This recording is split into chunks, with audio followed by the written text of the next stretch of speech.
Motion in mathematics carries two overlapping pieces of information. The challenge is isolating pure distance from an object built entirely on movement. That object is a vector. A vector is a mathematical quantity defined by exactly two properties, a specific length and a specific direction. You cannot have one without the other. But often we only care about the distance covered. When we strip away the directional data, the angle at which the vector points, we are left with its pure length. We call this pure length its magnitude. In the context of your Edexcel exams, you will also see this referred to as the modulus. They mean the exact same thing, the physical length of the vector. Calculating the magnitude, or modulus, is simply the process of separating the how much from the where to. To command the extraction of that magnitude, mathematics uses a strict notation. Placing the vector inside vertical bars instructs us to ignore its direction entirely.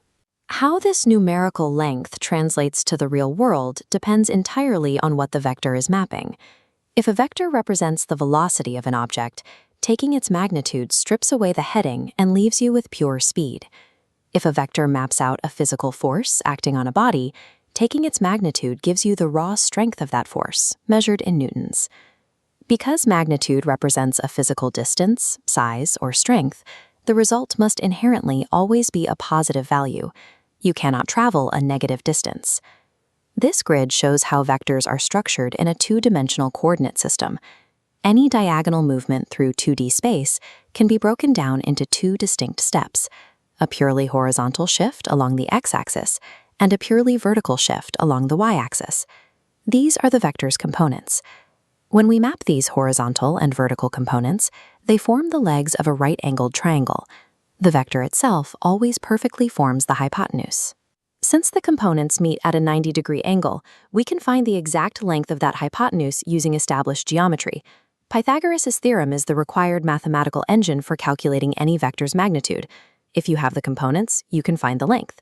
We adapt the standard Pythagorean formula, a squared plus b squared equals c squared, by replacing the hypotenuse with our modulus notation, the absolute value of vector a.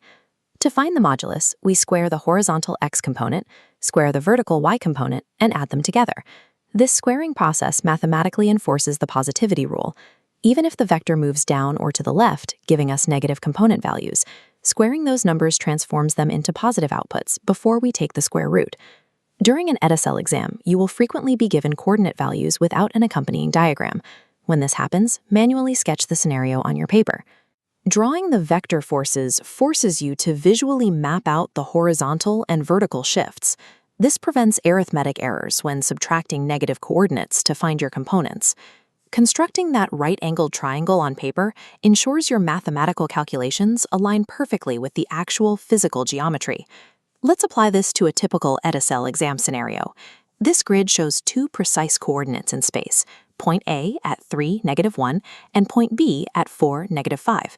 The first task is to derive the exact column vector representing the journey from point A to point B. To do this, we find the horizontal and vertical distances by subtracting the coordinates of our starting position, A, from our destination, B. On the x-axis, 4 minus 3 gives us a horizontal shift of +1. On the y-axis, -5 minus -1 results in a vertical shift of -4. We write this mathematically as a column vector, stacking the horizontal shift of 1 over the vertical shift of -4.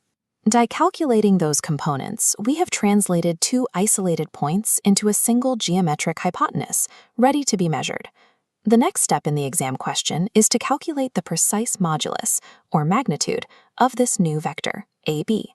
We take our horizontal shift of 1 and our vertical shift of -4 and plug them directly into the Pythagorean formula. Here we see the positivity rule in action. Squaring the horizontal 1 gives us 1, and squaring the -4 component gives us a +16. Adding those squared values together leaves us with a hypotenuse equal to the square root of 17. Unless the question explicitly asks for decimals, leaving the answer as an exact surd, root 17, is the most precise and rigorous way to present the magnitude to the examiner. The exam then poses a conceptual question. Why is the magnitude of vector AB mathematically identical to the magnitude of vector BA? The answer lies in the geometry. While the directional arrow for BA points in the complete opposite trajectory, The absolute physical distance between the two coordinates remains exactly the same. The where to changes, but the how much does not. The final task asks us to determine the components of an entirely new vector, let's call it vector C, that has exactly 3 times the magnitude of vector AB. To triple the total length of a hypotenuse, we simply have to apply that same proportion to the components.